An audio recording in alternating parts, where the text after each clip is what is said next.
Est-ce que c'est plutôt un sujet environnemental ou économique? Une caractéristique de l'OCDE, c'est que c'est une organisation économique.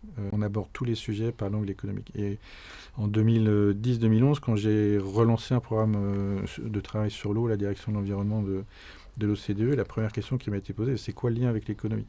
Donc on peut montrer que l'eau, évidemment, c'est une condition de la croissance, c'est une condition du développement durable. Il n'y a pas de développement durable s'il n'y a pas une ressource en eau qui est disponible dans de bonnes conditions pour les différents usages, que ce soit les écosystèmes, les villes, l'économie.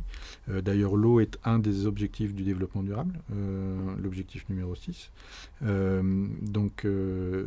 Et en plus, il y a ce message qu'aucun des 17 objectifs du développement durable ne peut être obtenu si l'ambition dans le domaine de l'eau n'est pas atteinte. Donc il y a vraiment là une compréhension, je crois, assez forte de tous les acteurs du développement que l'eau est une condition du développement.